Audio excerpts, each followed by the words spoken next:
students. First of all, to introduce myself, my name is Surendra Chettri and I teach economics in RKSP school, Darjeeling. र तिमीहरुलाई यस pandemic सिचुएसनमा है तिमीहरुको यो pandemic पिरियडमा HS एक्जामिनेसनमा economics विषयमा केही help गर्नु तिमीहरुलाई केही बुझाउनु केही सिकाउनु म अघि आइरहेछु है hope you all will cope up with this online classes and do it properly. So before we start with the chapters of economics, chapters and topics of economics, I would like to give you a brief information regarding economics. Okay, so for HS, in HS syllabus, higher secondary West Bengal syllabus, there are altogether 21 chapters in economics. But during this pandemic situation, during this COVID situation, the board has reduced some of the syllabus. The reduced syllabus you need not study for your examination. That will not come in your examination. Okay, from 21 chapters, altogether 7 chapters are reduced from the syllabus. So the reduced syllabus are as follows. Chapter number and name of the chapter. So first of all, it's chapter number 13, pricing in factor market. And second is chapter number 11, equilibrium under monopoly. And third, chapter number 12, cost determined pricing. Fourth, chapter number 15, determination of equilibrium level of national income. And another one is chapter number 18, international trade and balance of payment. Similarly, another one, chapter number 19, measures of dispersal. And finally, chapter number 17, fiscal policy. So these 7 chapters will not come in the examination, and you all need not study these chapters for your examination. So this is a type of good thing for you, because from 21 chapters, 7 chapters are reduced, so your burden is also a little bit reduced for your examination. So I hope you all will study well. So again, another information I would like to give is the question pattern. Okay, so in HS examination, तिमीहरुको कस्तो प्रकारले आउँछ भन्दाखेरि question pattern कस्तो प्रकारको हुन्छ भन्दाखेरि चाहिँ तिमीहरुको दुईटा पार्ट हुन्छ, part A and part B. Okay, हेर राम्रोसँगले हेर, तिमीहरुको दुईटा पार्ट हुन्छ, part A and part B. Okay, अब हेर पार्ट ए बाट कस्तो आउँछ र पार्ट बी बाट कस्तो प्रकारको क्वेशन्स आउँछ यहाँ बोर्डमा देखाउँदैछु तिमीहरुले. So pay attention. सो अब हेर पार्ट ए बाट दुई प्रकार क्वेशन हुन्छ, 1 and 2. हेरे फर्स्टमा शॉर्ट आन्सर टाइप क्वेशन्स र each question will carry 2 marks and there will be 10 questions. So from this section it will be of 2 into 10 equal to 20. हेरे प्रत्येक क्वेशन 2 मार्क्स को हुन्छ अनि 10 वटा क्वेशन हुन्छ, 2 into 10 20. र यहाँ चाहिँ यो शॉर्ट आन्सर टाइपमा चाहिँ कस्तो क्वेशन हुन्छ भन्दा तिमीहरुलाई डाइरेक्टली क्वेशन सोधेको हुन्छ, directly what is this and what is that भनेर डाइरेक्टली क्वेशन सोधेको हुन्छ र त्यसमा तिमीहरुले short answer should be of 2-3 lines will be enough for you. Okay, so त्यसरी नै नम्बर 2 मा आउँछ लङ आन्सर टाइप. र यो लङ आन्सर टाइपमा चाहिँ तिमीहरुको each question will carry 5 marks. प्रत्येक क्वेशन 5 मार्क्स को हुन्छ र क्वेशन्स जम्मा क्वेशन्स तिमीहरुको 8 वटा क्वेशन्स गर्नुपर्ने हुन्छ. So total is 5 into 8 equal to 40 marks. र यहाँ पनि कस्तो प्रकारको क्वेशन हुन्छ भन्दा तिमीहरुलाई डाइरेक्टली क्वेशन सोधेको हुन्छ तर आन्सर सुड बी तिमीहरुले के गर्नुपर्छ, लङ आन्सर. किन भन्दा 5 मार्क्स छ र 5 मार्क्स को लागि तिमीहरुको लङ आन्सर दिनुपर्ने हुन्छ. So the total marks from part A is 20 and 40 is 60. Okay, from part A तिमीहरुको कति मार्क्स को क्वेशन आउँछ, 60 मार्क्स. र त्यसरी नै पार्ट बी. अब पार्ट बी मा पनि तिमीहरुको पार्ट ए र पार्ट बी जस्तै दुईटा क्वेशन्स हुन्छ, 1 and 2. ओके, र यो 1 बाट सेक्सन 1 चाहिँ तिमीहरुको कस्तो हुन्छ भन्दा MCQ type. Multiple choice questions हुन्छ र यहाँ चाहिँ कस्तो प्रकारको क्वेशन दिएको हुन्छ भन्दा तिमीहरूलाई एउटा क्वेशन दिएको हुन्छ अथवा एउटा स्टेटमेन्ट दिएको हुन्छ र त्यसको तिमीहरूको चारवटा अप्सन्स दिएको हुन्छ र चारवटा अप्सन्सबाट कुन चाहिँ सही एन्सर हो which is the correct answer त्यो तिमीहरूले गर्नुपर्ने हुन्छ ओके र यहाँ पनि कस्तो प्रकारको हुन्छ each question will carry 1 marks altogether there will be 10 questions and total marks is 1 to 10 equal to 10 okay र त्यसरी नै पार्ट बी को सेक्सन 2 सेक्सन 2 मा तिमीहरुको कस्तो प्रकारको क्वेशन हुन्छ भन्दाखेरि तिमीहरुको दुई प्रकारको सेक्सन 2 पार्ट बी को सेक्सन 2 बाट दुई प्रकारको क्वेशन दिएको हुन्छ र क्वेशन चाहिँ कस्तो हुन्छ भन्दा true or false type fill in the blanks type okay र ट्रू अर फल्स मा के कस्तो हुन्छ एउटा स्टेटमेन्ट दिएको हुन्छ ट्रू फल्स दिएको हुन्छ कि ट्रू हो कि फल्स हो त्यो तिमीहरुले चिन्नु पर्ने हुन्छ र गर्नु पर्ने हुन्छ र त्यसरी नै fill in the blanks मा तिमीहरुको स्टेटमेन्ट दिएको हुन्छ एउटा स्टेटमेन्ट विथ अ ग्याप सँग तिमीहरुको के दिएको हुन्छ स्टेटमेन्ट दिएको हुन्छ र त्यहाँ तिमीहरुले के गर्नुपर्छ करेक्ट एन्सर हाल्नु पर्ने हुन्छ ओके र त्यसरी नै पार्ट बी को सेक्सन 2 बाट पनि each question will carry 1 marks there will be altogether 10 questions and total marks is 1 into 10 equals to 20 okay so अब हेरौ है त तिमीहरुको एक्जाममा कति मार्क्स टोटल हुने रहेछ रे पार्ट ए पनि बुझिहाल्यौ पार्ट बी बाट पनि बुझिहाल्यौ र पार्ट ए बाट 60 from part A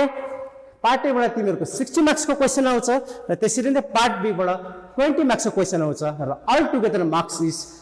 60 plus 20 60 plus 20 is 80 okay so this 80 marks is a theory exam written examination and remaining 20 marks will be from your project that will be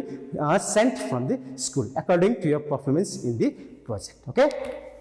so I hope you all understood the information regarding syllabus and question pattern that I gave you earlier right so now without much delay let us start with economics okay so economics ma hs को syllabus ma तिमीहरुले हेर्यौ भने okay all together 21 chapters र यो पाली pandemic situation मा 7 वटा chapter तिमीहरुलाई पढ्नु सजिलो होस् जुन चाहिँ मैले दिइसकेको छु त्यो चाहिँ तिमीहरु के भएछ रिड्युस भएछ र इकोनोमिक्स को च्याप्टर 1 ओके हेरे मैले यहाँ च्याप्टर 2 देखि सुरु गरेको छु च्याप्टर 1 मैले किन सुरु गरेको छैन भन्दाखेरि चाहिँ इकोनोमिक्स को च्याप्टर 1 को नाम छ सम मैथमेटिकल कन्सेप्ट्स भन्ने च्याप्टर छ ओके र त्यो च्याप्टरबाट एचएस मा कुनै क्वेशन आउँदैन so we will not do with that chapter okay so let's start from chapter 2 र तिमीहरुको च्याप्टर 2 को नाम छ the name of the chapter is demand अनि यो च्याप्टरबाट तिमीहरुको 2 मार्क्स को क्वेशन आउँछ र डाइरेक्ट क्वेशन आउँछ तिमीहरुले के गर्नुपर्छ आन्सर 2-3 लाइन्स डाइरेक्टली दिन पर्छ ओके सो अब हामी सुरु गरौँ ओके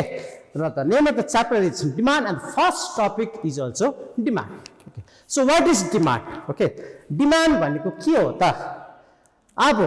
हामीले नर्मल ल्याङ्ग्वेज नर्मल भाषा एउटा लेम्यान वर्ड्समा हामीले डिमान्ड भनेको के हो भनेर एनालाइज गर्यो भने डिमान्ड भनेको के हो डिजायर हैन कुनै पनि कुरो पाउनु इच्छा लाग्यो किन्नु इच्छा लाग्यो त्यसलाई एउटा लाटा भाषामा चाहिँ के भनिन्छ डिमान्ड भनिन्छ हैन जस्तै म एउटा इन्डिभिजुअल हो मलाई एउटा गाडी पाउनु अथवा गाडीमा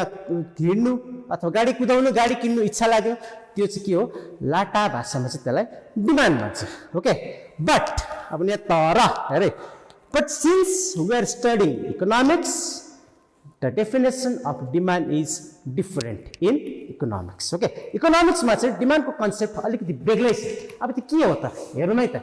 first we will look into definition and then we will understand it okay so what is demand हेरे in economics what is demand in economics demand means three things this के हो भन्दा first desire to purchase a commodity second supported with enough purchasing ability and third is willingness to pay okay again once I repeat okay in economics demand means three things desire to purchase a commodity supported with enough purchasing ability third is willingness to pay okay so अब यो भनेको के हो अब हामी एउटा example द्वारा बुझ्ने छौं ओके इकोनोमिक्स मा यो कुरो डिमान्ड यो कुरो भन्दै छ र यो चाहिँ के हो सो अब हामी एक्जाम्पलद्वारा बुझ्छौँ सपोज हेर त मलाई एउटा गाडी किन्नु इच्छा लाग्यो स्विफ्ट कार ओके मलाई स्विफ्ट कार किन्नु इच्छा लाग्यो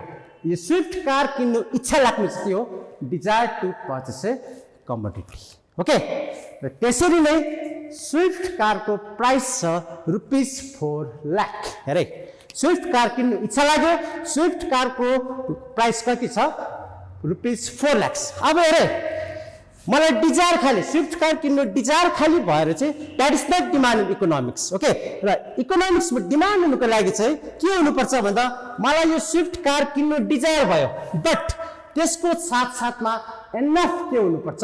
पर्चेसिङ एबिलिटी मिन्स एनफ किन्ने क्षमता हुनुपर्छ ओके र त्यो भनेको चाहिँ के हो भन्दा स्विफ्ट कार किन्नु इच्छा लाग्यो र स्विफ्ट कारको दाम कति छ ₹4 लाख प्राइस छ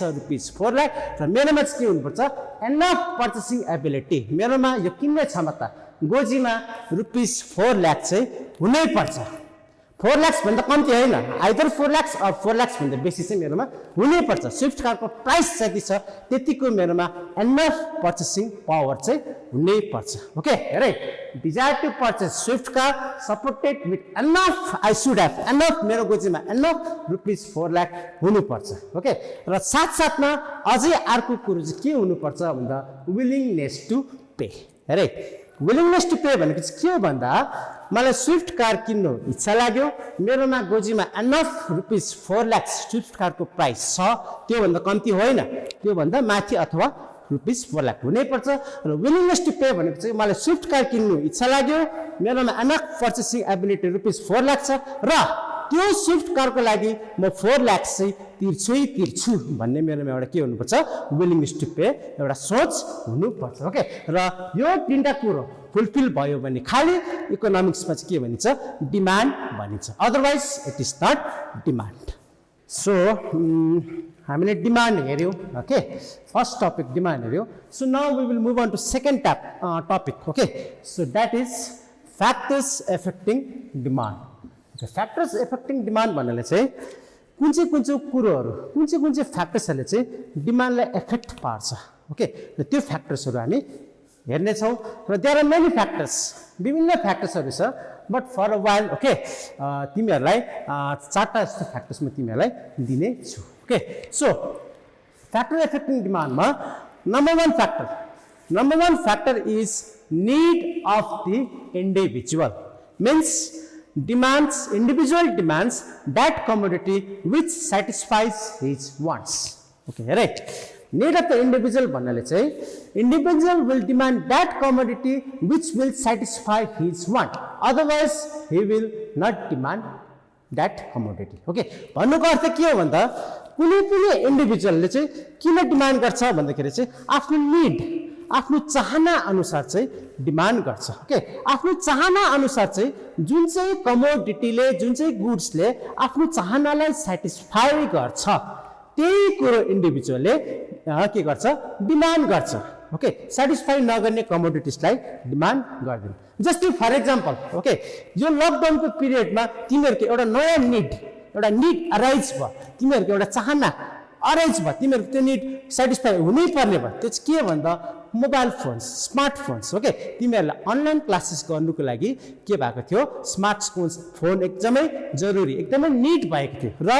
त्यति बेला के भएको थियो तिमीहरू स्टुडेन्ट्सहरूको के डिमान्ड आएको थियो भन्दा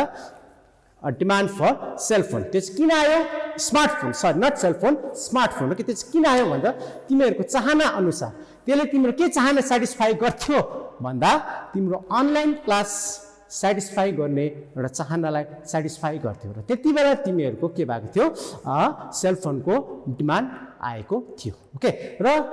दिस मिन्स यो भनेको चाहिँ के हो भन्दा इन्डिभिजुअलले त्यो कुरो डिमान्ड गर्छ जुन चाहिँ कुरोले चाहिँ उसको चाहनाहरूलाई सेटिस्फाई गर्छ okay so similarly next factor is taste and preference okay taste and preference means individual will demand or demands according to his taste and preference otherwise he will not demand okay र यो test and preference भनेको चाहिँ के हो भन्दा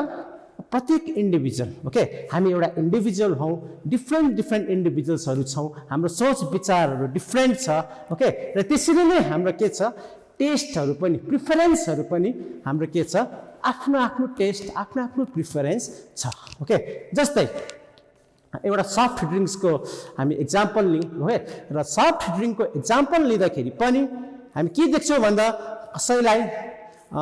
Coca Cola मनपर्छ कसैको test र प्रिफरेन्स कोका कोलामा छ त कसैको के छ टेस्ट र प्रिफरेन्स फ्यान्टामा छ ओके जस्तै फर एक्जाम्पल म यदि मलाई मेरो टेस्ट र प्रिफरेन्स कोका कोला मलाई कोका कोलाको टेस्ट छ प्रिफरेन्स छ मनपर्छ भने के गर्छु म मेरो टेस्ट र प्रिफरेन्स अनुसारै के गर्छु डिमान्ड गर्छु नभए म गर्दिनँ मलाई कोका कोलाको डिमान्ड छ सरी टेस्ट छ प्रिफरेन्स छ भने म कोका कोला डिमान्ड गर्छु स्प्राइट गर्दिनँ ओके दिस मिन्स इन्डिभिजुअलले के गर्छ आफ्नो टेस्ट र प्रिफरेन्स अनुसार नै कमोडिटिजहरूको डिमान्ड गर्दछ okay similarly the third factor that will affect demand is income of an individual okay income of an individual means more the income of an individual more will be his demand okay individual ko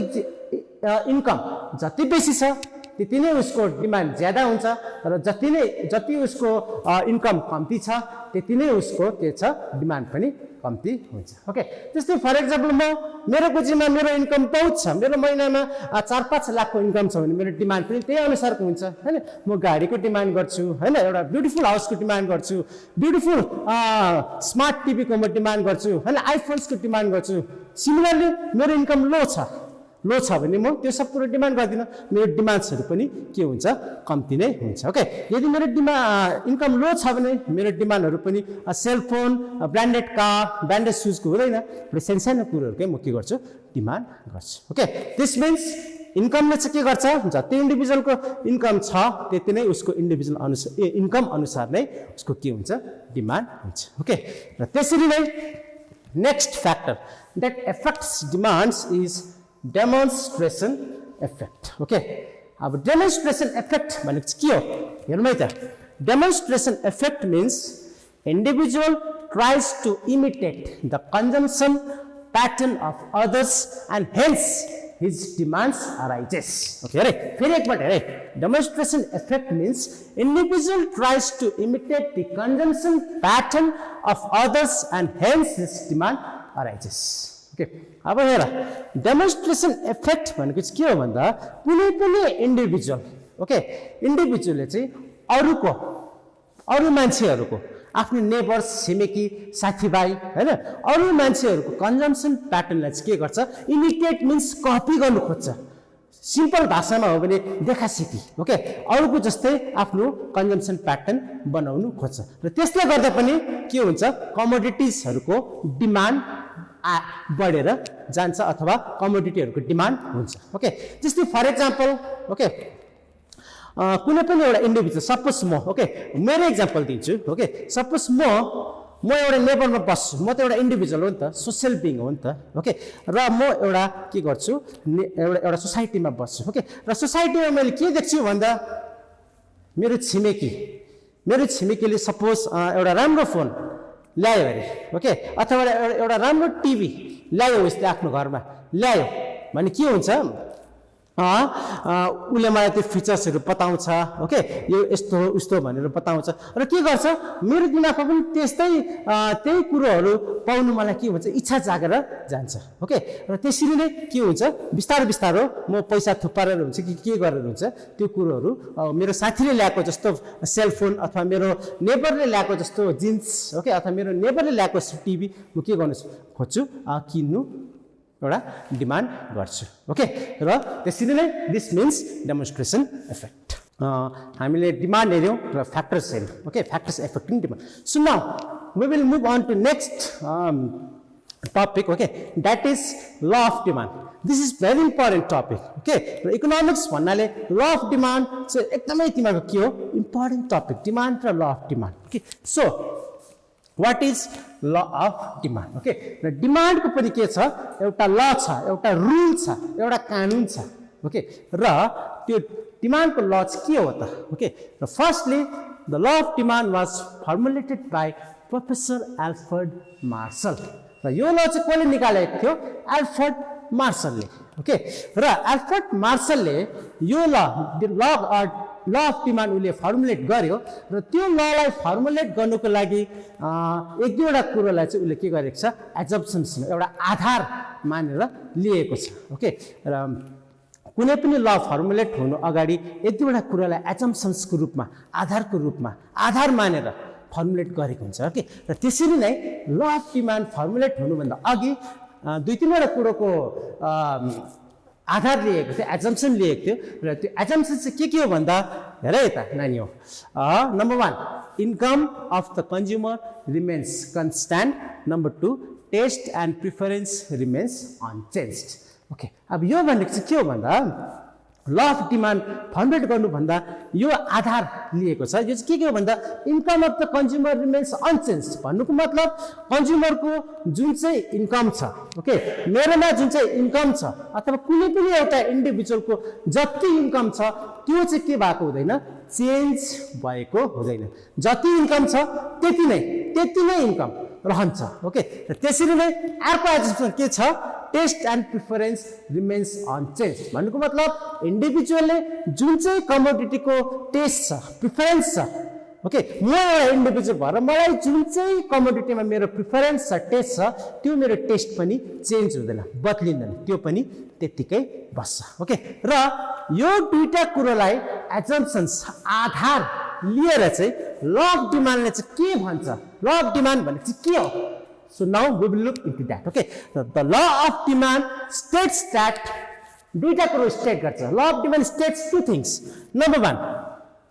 when the price of the commodity increases, demand for it decreases. Number 1, when the price of the commodity increases, demand for it decreases. And number 2, when the price of the commodity decreases, demand for it increases. Okay, the law of demand states that two things. The law of demand states two things. Number 1, when the price of the commodity increases, the demand for that commodity decreases. And number 2, when the price of the commodity decreases, the demand for that commodity will increase. Okay, अब यो भनेको चाहिँ के हो भन्दा simple Nepali भाषामा भन्नु हो भने ल अफ डिमान्डले के भन्छ भन्दा सिम्पल कुरो भनेको छ कुनै ठुलो डरलाग्दो कुरो केही पनि भनेको छैन हेरे ल अफ डिमान्डले के भनेको छ भन्दाखेरि जब कुनै पनि कमोडिटीको प्राइस बढ्यो भने त्यो कमोडिटीको डिमान्ड घट्छ अनि यदि कुनै पनि कमोडिटीको प्राइस घट्यो त्यसको डिमान्ड के हुन्छ बढ्छ सिम्पल यो तिमीहरूले देखिराखेको कुरो अनुभव गरिराखेको कुरो ओके जस्तै फर एक्जाम्पल आलु पटेटो ओके सपोज आलुको पटेटोको प्राइस अरे ₹40 पर केजी ओके ₹40 पर केजी हुँदा तिम्रै घरमा सपोज 5 किलो आलु ल्यायो अरे सुनै आलुको दाम छ ₹40 पर केजी र ₹40 पर केजी हुँदाखेरि तिम्रो मम्मीले बजारबाट आलु कति ल्याउनु भयो 5 केजी ल्याउनु भयो ओके र त्यसरी नै अब त्यो दाम घट्यो अरे आलुको दाम ₹40 देखि घटेर ₹30 भयो अरे ओके र ₹30 भयो भने तिम्रो मम्मीले के गर्छ अलिक बेसी डिमान्ड गर्छ ए सस्तो भएछ होस् सस्तो भएको बेलामा ल्याउनुपर्छ भनेर मम्मीले के गर्नुहुन्छ पहिला ₹40 त 5 केजी ल्याउनु हुँदै थियो र अब ₹30 भयो हुनसक्छ मम्मीले 8 केजी ल्याउनु सक्ला ओके अथवा मम्मीले 10 केजी ल्याउनु सक्ला ओके र त्यसरी नै अब तिमी एउटा स्टुडेन्ट हो ओके तिमी स्टुडेन्ट हो तिमी स्कुल जान्छौ गोजीमा अलिकति पैसा बोकेर मम्मीले जति पकेट मनी दिनुहुन्छ त्यो लगेर तिमी स्कुल जान्छौ ओके र स्कुल गएर तिमी हाम्रो दार्जिलिङमा बेसी जस्तो के देख्छौ भन्दा स्टुडेन्ट्सहरूले मोमो खाएको देख्छौ ओके मोमो अथवा आलु खाएको देख्छौ ओके र मोमोको दाम एक्ज्याक्टली अहिले सायद मलाई लाग्छ ₹40 होला है र ₹40 हुँदा तिमीले एक डबल मोमो खाँदैछौ तिमीले मजाले हैन र सपोज मोमोको दाम घटेर ₹20 भयो 20 रुपैयाँ भयो भने तिमीले के गर्छौ लन्च टाइममा तिमीले बेसी मोमो पाउँछौ ओके र तिमीले 2 डबल खान्छौ अथवा तिमीले साथीलाई पनि के गर्न सक्छौ किनिदिनु सक्छौ भन्नुको अर्थ के हो भने ल अफ डिमान्डले सिम्पल कुरो भनेको चाहिँ केही डरलाग्दो कुरो भनेको छैन के भनेको छ भन्दा यदि कुनै पनि कमोडिटीको प्राइस बढ्यो भने त्यसको डिमान्ड घट्छ र प्राइस घट्यो भने त्यसको डिमान्ड बढ्छ भनेर चाहिँ के भनेको छ ल अफ डिमान्डले भनेको छ so after having looking into the law of demand, now we will move on to next topic, that is exceptions to the law of demand. Okay, हामीले law of demand हेर्यौं र law of demand ले के भनेको थियो भन्दा कुनै पनि कमोडिटीको price बढ्यो भने डिमान्ड घट्छ अनि प्राइस घट्यो भने डिमान्ड बढ्छ भनेर law of demand ले हामीलाई भनेको थियो. ओके र exceptions to the law of demand भनेको के हो भन्दा violations. Right, exceptions to the law of demand means violations to the law of demand. Law of demand चाहिँ कतिवटा जग्गामा कतिवटा कमोडिटीज कतिवटा केसमा लागू हुँदैन त्यति बेला के हुन्छ भायोलेट हुन्छ ओके त्यति बेला ल अफ डिमान्ड काम लाग्दैन भायोलेट हुन्छ कतिवटा केसमा ल अफ डिमान्ड काम लाग्दैन भायोलेट हुन्छ र त्यही कुरालाई के भनिन्छ exceptions to the law of demand okay so what are the exceptions अब भायोलेसन्सहरु के छ हेरौँ है त म तिमीहरुलाई तीनटा कुरा बताउँछु number 1 is inferior goods okay र व्हाट आर इन्फेरियर गुड्स भनेको के हो these are the goods whose demand will decrease when the income of the consumer increases फेरि एकपल्ट सुन inferior good means these are the goods whose demand will decrease when the income of the consumer increases. Example, low quality rice, cheap clothes, etc. Okay. अब यो भनेको के हो त अरे inferior goods भनेको चाहिँ के हो भन्दा कन्ज्युमरको इन्कम बढ्दाखेरि डिमान्ड घट्ने कन्ज्युमरको इन्कम इन्क्रिज हुँदा डिमान्ड डिक्रिज हुने गुड्सलाई चाहिँ के भनिन्छ इन्फेरियर गुड्स ओके र एक्जाम्पल के हो low quality rice cheap clothes अब हेरे किन यस्तो किन त भन्दाखेरि सुन अब सपोज एउटा कन्ज्युमर छ ओके र सपोज एउटा इन्डिभिजुअल छ र उले के गर्दैछ उ पुअर छ अरे उ गरिब छ अरे गरिब अवस्थामा छ ओके र उले के गर्दैछ लो क्वालिटी राइस कन्ज्युम गर्दैछ अरे र भोलिको दिनमा उले मेहनत गरेर धनी भयो अरे ओके म 81 धनी भन्दिन है धनी हुनुको लागि मेहनत गर्नुपर्छ र मेहनत गरेर उ धनी भयो अरे भने के हुन्छ पहिला उ गरिब भन्दा लो क्वालिटी राइस कन्ज्युम गर्दै थियो र अब उ धनी भयो उसले के गर्छ त्यो लो क्वालिटी राइसको डिमान्ड छोड्दिन्छ डिमान्ड घटाउँछ उले के गर्छ good quality rice superior quality rice consume गर्नु थाल्छ र यति बेला के भयो त्यो लो क्वालिटी राइस के भयो इन्फेरियर गुड ओके सिमिलरली अर्को एक्जाम्पल त्यही गरिब मान्छेले चीप क्लोथ्स लगाउँदैछ अरे ओके सपोज म गरिब छु अरे म गरिब छु र मैले चीप क्लोथ्स भन्नाले हाम्रो दार्जिलिङको केसमा हेर्यो भने चीप होलसेल क्लोथ्स जयगाउँको क्लोथ्स हामी देखिरहेछौँ बजारमा जयगाउँको क्लोथ्स 20 रुपैयाँ 30 रुपैयाँ 100 रुपैयाँ 150 रुपैयाँ गरेर बेचिरहेको हुन्छ ओके म गरिब छु मेरो इन्कम राम्रो छैन भने म के गर्दैछु म चीप क्लोथ्स लगाउँदैछु अरे त्यो कमोडिटिजहरु मैले कन्ज्युम गर्दैछु अरे ओके र भोलिको दिनमा मैले मेहनत गरेर म धनी भए सपोज म करोडपति भए भने के गर्छु मेरो त्यो चीप क्लोथ्सको डिमान्ड घटेर जान्छ ओके र म के गर्छु ब्रान्डेड आइटम्सहरुको डिमान्ड गर्छु र यति बेला के भयो त्यो चीप क्लोथ्स पनि के भयो inferior good okay so I hope तिमीले इन्फेरियर गुड्स भन्ने कुरा बुझ्यौ होला ओके र त्यसरी नै अर्को exception to the law of demand के छ गिफन गुड्स है गिफन गुड्समा पनि ल अफ डिमान्ड भायोलेट हुन्छ ल अफ डिमान्डको उल्टा हुन्छ गिफन गुड्समा अब गिफन गुड्स भनेको के हो भन्दा these are the goods whose demand will increase when the price of it increases राम्रोसँगले सुने गिफन गुड तिमीहरुले एक्जाममा बारम्बार सोधिरहेको हुन्छ what are inferior goods what are giffen goods भनेर बारम्बार सोध्छ ओके र गिफन गुड्स भनेको के हो भन्दा these are the goods whose demand will increase when the price of it increases. Example number 1 classic example is bread compared to meat र त्यसरी नै अर्को एक्जाम्पल छ vintage cars classic paintings etc. अब हेरे गिफन गुड्समा पनि ल अफ डिमान्ड भायोलेट हुन्छ ओके ल अफ डिमान्डले के भन्दैछ कुनै पनि कमोडिटीको प्राइस बढ्यो भने डिमान्ड घट्छ भनेर भन्दैछ तर गिफन गुडमा के हुँदैछ त्यसको ठिकै उल्टा opposite is happening in this case Giffen good भनेको चाहिँ के हो भन्दा के हुन्छ भन्दा गिफन गुड्समा चाहिँ प्राइस बढ्दा डिमान्ड उल्टा के भएर जान्छ बढेर जान्छ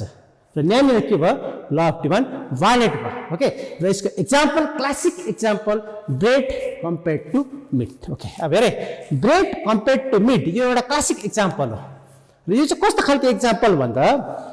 धेरै वर्ष अगाडि ओके 1880s को टाइमतिर एउटा रोबर्ट गिफन भन्ने इकोनोमिस्ट ओके इकोनोमिस्टले मान्छेहरूको कन्जम्सन प्याटर्नलाई स्टडी गर्दाखेरि चाहिँ उसले के देख्यो भन्दाखेरि चाहिँ यो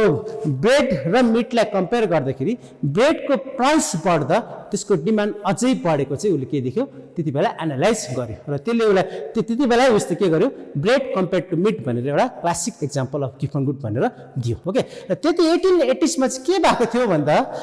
त्यति बेला युएसएमा ओके अमेरिकामा ब्रेड कन्ज्युम गर्ने मान्छेहरू थियो मिट कन्ज्युम गर्ने मान्छेहरू थियो ओके र त्यहाँनिर उसले के देख्यो भन्दा त्यति बेला इन्फ्लेसन भनेको प्राइस बढ्नु ओके महँगाई बढ्नु र इन्फ्लेसन हुँदाखेरि ब्रेडको दाम पनि बढ्यो र मिटको दाम पनि बढ्यो ओके र त्यति बेला चाहिँ के भयो भन्दा दुईटाकै दाम बढ्यो ब्रेडको पनि बढ्यो मिटको पनि बढ्यो र त्यति बेला ब्रेड चाहिँ मिट भन्दा प्राइस बढे तापनि मिट भन्दा चाहिँ सस्तै थियो र त्यति बेला के भयो ब्रेडको प्राइस बढ्दा के भयो त्यसको डिमान्ड पनि बढेर गयो ओके र यो त्यस्तो बुझ्दा के भनिन्छ गिफन गुड्स त्यसरी नै अरू एक्जाम्पल छ भिन्टेज कार्स क्लासिक पेन्टिङ्स एटसेट्रा अब यो भिन्टेज कार्स क्लासिक पेन्टिङ्स भनेको चाहिँ के हो भन्दा भिन्टेज कार भनेको पहिलाको त्यो भ्यालुएबल कारहरू ओके जस्तै रवीन्द्रनाथ टेगोरले चलाएको गाडीहरू भयो अथवा पहिलाको एउटा क्लासिक गाडीहरू जुन चाहिँ अहिले हराइसकेको छ ओके त्यसको हराइसकेको छ त्यो गुड्सहरू त्यो कमोडिटिज लगभग हराउन आँटेको छ भनौँ न ओके पहिलाको त्यो क्लासिक कारहरू के हुन्छ भनेदेखि त्यसको चाहिँ के हुन्छ अक्सनमा राखेको हुन्छ ओके अक्सनमा राखेर पहिल्यै प्राइस कोट गरिदिएको हुन्छ पहिल्यै प्राइस कोट गरेर सपोज फर एक्जाम्पल 1 करोड भनेर प्राइस राखिदिएको छ र त्यति बेला के हुन्छ अक्सनमा हुन्छ ठुलो ठुलो elite group of people rich पिपलहरू आएको हुन्छ ओके र उनीहरूले के गर्छ डिमान्ड बढाउँछ 1 करोडदेखि अझै माथि के गरेर लान्छ डिमान्ड बढाएर लान्छ ओके र यो क्लासिक कार्सहरू पनि के भयो एक्जाम्पल अफ गिफन गुड्स र त्यसरी नै क्लासिक पेन्टिङ पनि त्यस्तै हुन्छ सपोज एउटा क्लासिक पेन्टिङ छ लियोनार्डो डा भिन्सीको मोनालिजा भन्ने पेन्टिङ छ ओके र त्यो लियोनार्डो डा भिन्सीको मोनालिजा पेन्टिङहरूको केसमा पनि के हुन्छ भन्दाखेरि चाहिँ त्यो पनि के भएको हुन्छ अक्सनमा राखिदिएको हुन्छ ओके र अक्सनमा राख्दा पहिल्यै प्राइस कोट गरेको हुन्छ र त्यसरी price quote suppose 1 crore Mona Lisa painting price ₹1 crore भनेर टक्क अक्सनमा राख्दैछ भने त्यति बेला के हुन्छ एलाइट ग्रुप अफ पिपल ठुल्ठुलो बिजनेस क्लास टाइकुन्सहरूले